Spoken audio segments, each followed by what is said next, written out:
Hi everybody, this is Brad Johnson, senior reporter here at the Texan. I'm with Brent Money, a presumptive elected representative in the Texas House, HG2. Brent, how's it going? It's going great. Thanks for having me here. Do you have a Democratic opponent? I do have a Democrat opponent. It's a lady who ran in the special election. We're a heavily Republican district. I served on the city council with her. Great lady. She was actually she was a student of mine when I was a high school teacher. Oh, wow. And good lady, but I don't think she represents the values of our district as well as I do. You were part of the onslaught of incumbents, basically. Your opponent, Jill Dutton, was technically an incumbent in the primary, and you defeated her after losing the special election. What message did you take from the results of these primaries overall going forward into the Texas House? Yeah, I think that Republicans are tired of business as usual in the House. For a decade or more, we've seen conservative priorities languish in the House, and I think it's taken a little bit of time for conservative activists to figure that out and to learn how to discern between campaign rhetoric and what people actually believe. And really, it wasn't until after that special election when my opponent really tied herself to Dade Phelan and that sort of thing that I think it really allowed us to distinguish ourselves. You have signed on to the contract with Texas. You guys haven't, as a group, you haven't picked a speaker candidate yet. Correct. I don't know if that's going to happen, but you're committed to these list of demands essentially to reform the House. Give us the highlights. What are the ones that you feel are the most important? Okay, I think the most important thing is a Speaker of the House is doing a good job if nobody in Texas knows who he is outside of the Capitol. I've been following Texas House politics now for about 20-something years, and at every debate or forum, they ask, what do you think about the Speaker? Who are you going to vote for Speaker? Will you vote for that guy for Speaker? How do we get rid of this Speaker? The Speaker of the House is not supposed to be a powerful position on par with the Lieutenant Governor or the Governor of the state of Texas. And so what the purpose of the contract with Texas is to decentralize that power and put it back the way it used to be, where the Speaker serves the members of the House instead of the members of the House being subservient to the Speaker. And so that's really the thrust. So several things. Number one, which should be obvious, we're not going to support any Speaker who seeks Democrat support. We're not going to support any Speaker who will appoint Democrat chairs. We're not going to appoint a Speaker who will have a Democrat parliamentarian like we currently do. We're not going to support a Speaker who will allow a majority of members of any committee to be Democrats. We want our Speaker to be 2 terms or fewer. It wasn't until the 1960s that any Speaker, so over 100 years of the Texas House, every single Speaker served a maximum of 1 term. It wasn't until I think the 80s or 90s where we had anybody serve more than 2 terms. And so what has happened as power has aggregated with the Speaker, the lobby figured out we don't have to lobby 150 House members to get things passed. We have to lobby one guy and then let him either berate people, buy people, or do whatever in order to get the votes needed. And so we think that's not the way that the House should be run. Overall, though, it's a numbers game, right? Yes. How able are you to get a majority that will not support, let's say, Democratic chairs?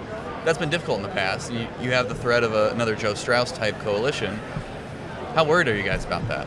I think we have more, thanks to the grassroots, thanks to their generosity and their hard work, and just the voters paying attention. We have a huge wave of not just people who ran as conservatives, but really people who are strong backbone people, and who are not going to be afraid of what the Austin Swamp can do to us. And so whether it's myself, Mitch Little, Mike Olcott, Shelley Luther, the other signers, Wes Verdell, these are people who have been involved for a while. We're running to change things. We're not running to have the Austin Swamp like us. Yeah. And so it becomes easier for a coalition like that to hold, because I think you have a lot of people in the Texas House who want to do the right thing, but they also didn't want to make people mad. Well, if we get enough of us on this side, then they can move toward us. And I think that what you're seeing, even of the people who have not yet signed the contract with Texas, there is a lot of agreement and consensus around what that's trying to accomplish. And I think once these runoffs are over with, particularly if David Covey beats Dade Phelan, then you're going to see more people come over to this side. But let's just say it doesn't, okay? Let's say it's just the 25 of us. If we hold tight and the rest of the Republican caucus elects someone that doesn't meet those principles, they're going to have to answer to the voters specifically the next time because they had an opportunity to stop it. In the past, it's like, well, the guy that ran against Dade only got 3 votes, only got 5 votes. There wasn't really an option. This time, there will be an option. Yeah. So how about you personally heading into the next session? What kind of policies do you think you really want to push for that are top of your priority list? Yeah, I mean, I think my priorities are the priorities of the Republican Party of Texas. Like I said, I've come here as a delegate many times, and you know, as a freshman, I'm sure there will be some things that are specific to my district that are important. But for the most part, I'm worried about the things that the other delegates here are: border security, lowering taxes, election integrity, abolishing abortion, ending this LGBT agenda stranglehold on our institutions. And so that's where I'm going to be focusing my efforts. That, you know, maybe in authoring my own bills, maybe in helping other people. I really don't care who gets the credit. I just want to get stuff done. Let me ask you about the abolishing abortion item. Abortion is almost entirely banned in Texas already. Now, right. There's some other, like through mail, that's one way that it can still happen. What's next to get to that point? What kind of law do you think needs to be implemented? I think that there's one thing that needs to be done, and I think it's the right thing to do ideologically, and it closes all the additional loopholes. I believe that God creates every human being in his own image. The Bible teaches us that. I know that. I'm a biology major. Life begins at conception. And so God created man and woman in his own image, and they are entitled to equal protection of the law from conception to natural death. So we right now have a 2-tier justice system for life. We say, hey, we want to protect life, but the life in the womb we're not going to protect as much as a life outside the womb. And I think what we need to do is be ideologically consistent, logically consistent, and say if we really do believe that life begins at conception, then we need to protect life from conception. And so I believe, like our party platform has said for a long time, like our priority last time, and I think it will be a priority again, that we need equal protection of the law from conception until natural death. Practically, does that include like criminal charges for women who get abortions, or what's that? Practically, yes, yeah, it could. Yeah. And so obviously there are some sad cases where women are put under duress, all of those kinds of things, but that could be the case for anything. The criminal law already has those protections and exceptions in place. I personally know women who have had abortions, who have repented, sought God's grace, and been forgiven of that. But they say, if it had been illegal, I wouldn't have done it. We need to stigmatize this as murder because it is murder.